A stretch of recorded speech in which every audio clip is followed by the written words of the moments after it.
झाडाने वाचवले 30 प्रवासी, ट्रॅव्हल्सची झाडाला धडक, 10 प्रवासी जखमी। पुणे येथून चंद्रपूरकडे जाणाऱ्या डीएमआर ट्रॅव्हल्स झाडावर आदळली आहे। या अपघातात 10 प्रवासी जखमी असल्याची माहिती आहे।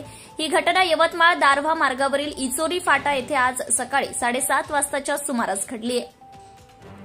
MH34BG 0077 क्रमांकाची ट्रॅव्हल्स पुणे येथून यवतमाळ मार्गे चंद्रपूरकडे जात होती। या ट्रॅव्हल्समध्ये 30 प्रवासी प्रवास करीत होते। चालकाचे नियंत्रण सुटल्याने ट्रॅव्हल्स झाडावर आदळली। या अपघातात 10 जण जखमी झाले असून त्यांना शासकीय रुग्णालयात भरती करण्यात आली आहे। माहिती मिळताच यवतमाळ ग्रामीण पोलीस स्टेशनचे ठाणेदार प्रशांत कावरे, जिल्हा वाहतूक शाखेचे पोलीस निरीक्षक ज्ञानोबा देवकते व वाहतूक पोलीस कर्मचाऱ्यांनी घटनास्थळ गाठले। या अपघातामुळे दोन्ही मार्गावरील वाहतूक खोळंबली होती। ट्रॅव्हल्स झाडावर आदळल्याने 30 प्रवाशांचे प्राण वाचले आहे। वृत्त लिहीपर्यंत जखमींची नावे कळू शकली नाहीत। Subscribe now and press the bell icon. Never miss an update.